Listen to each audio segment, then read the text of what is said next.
Hi, hello everyone. I was just going through your book, this book of yours, English Yog Bharati. This book has been designed for Standard 12, and I am very much happy that Maharashtra State Board has designed such a book for you. As I was going through the stories included in here and the novels and poems, the selection is quite good. So I think we should start today journey of our English learning English for as a subject and learning English as a language for standard 12. So 12th में जो English हमको पढ़ना है उस English की journey आज हम लोग शुरू करते हैं. So it's a good time to start any good job.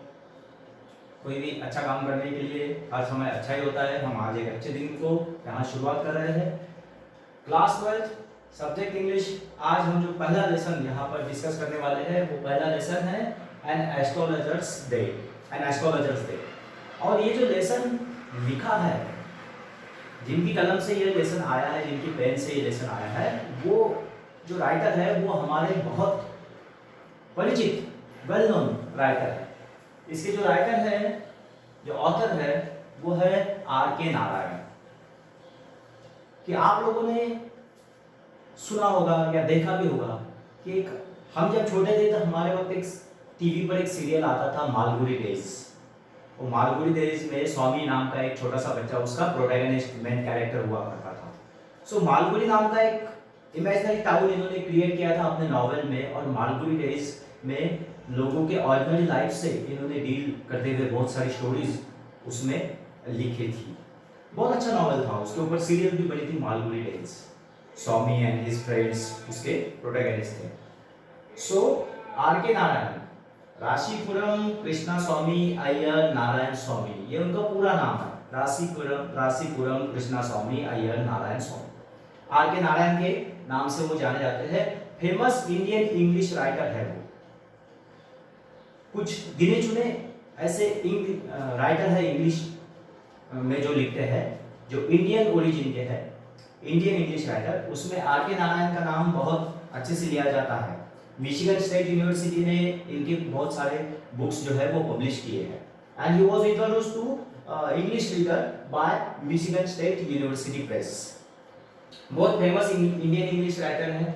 उन्होंने एक इमेजिनरी टाउन क्रिएट किया है. उस टाउन का नाम है मालगुडी. और उस मालगुडी में बहुत सारे जो हैपनिंग्स होते हैं ऑर्डिनरी लाइफ के, उससे रिलेटेड वो नॉवेल जो है उनका मालगुडी डेज बहुत फेमस है. He is considered as the compassionate humanist.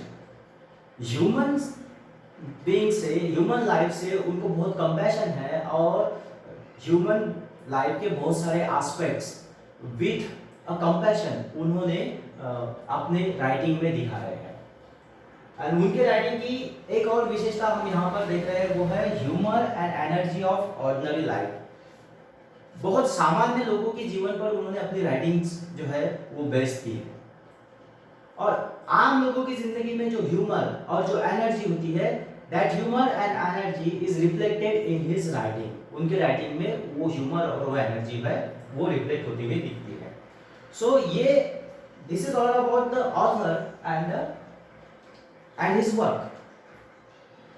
Now, as in this 12th standard, why we are referring this lesson with certain objectives? We are referring this lesson. There are certain objectives why this lesson is included in your syllabus. So we will focus on that objectives. The objectives for this lesson are given here.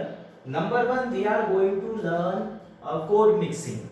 Code mixing is a vocabulary activity. एक vocabulary based activity है. हम इससे introduce हो चुके हैं 9th 10th में. Code mixing क्या होता है कि कोड मिक्सिंग में दूसरे लैंग्वेज के वर्ड्स, सपोज हिंदी, मराठी, उर्दू, ये ऐसे दूसरे लैंग्वेज के वर्ड्स जब आते हैं इंग्लिश में और उसको इंग्लिश स्क्रिप्ट में रोमन स्क्रिप्ट में उसको लिखा जाता है. So word is Hindi but it is used in English writing. तो उसको हम कोड मिक्सिंग बोलते हैं। उसके बाद हमारा दूसरा ऑब्जेक्टिव है why we are learning this chapter. वो दूसरा ऑब्जेक्टिव हमारा है वर्ड यूजेस। अब ये वर्ड यूजेस वाली जो एक्टिविटी है इससे भी हम इंट्रोड्यूस हो चुके हैं। हम लोग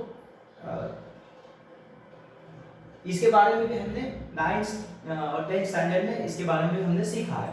सिर्फ इसके नाम थोड़े अलग अलग होते हैं। वर्ड यूजेस को कभी कभी हम same word use as a different part of speech के नाम से जानते हैं, कि कभी हम नाउन को एज एन एडजेक्टिव उसको इस्तेमाल करते हैं, एडजेक्टिव को हम एडवर्ब बनाते हैं। सो वर्ड सेम है, उसी को हमने नाउन को एडजेक्टिव बनाया, एडजेक्टिव को एडवर्ब बनाया। इस तरीके से नाउन को कभी हम वर्ब जैसा यूज करते हैं। सो हमारा same word is used as a different part of speech. इसको हम वर्ड यूजेस के नाम से जानते हैं। उसके बाद हमको इस लेसन पे एक राइटिंग स्किल भी काम करना है, वो है स्पीच। हमको एक स्पीच लिखनी है राइटिंग स्किल में। सो वो भी एक हमारा ऑब्जेक्टिव है, writing a speech. And then एक ऑब्जेक्टिव हमारा है एक्सपांशन ऑफ आइडिया। अब एक्सपांशन ऑफ आइडिया डायरेक्टली हमको 12th के सिलेबस में नहीं आता है, लेकिन एक्सपांशन ऑफ आइडिया हमको हमारा राइटिंग स्किल इंप्रूव करने के लिए वो भी एक राइटिंग स्किल यहाँ पर प्रैक्टिस करना है। एंड मोस्ट इम्पोर्टेंटली यहाँ पर इस लेसन में हम सीख रहे हैं use of phrases.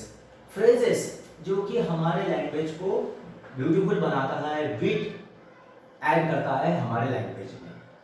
So to add the wit in our language हमको फ्रेजेस के बारे में मालूम होना चाहिए। So with all these objectives we are going to learn a fine work, fine literary work written by R.K.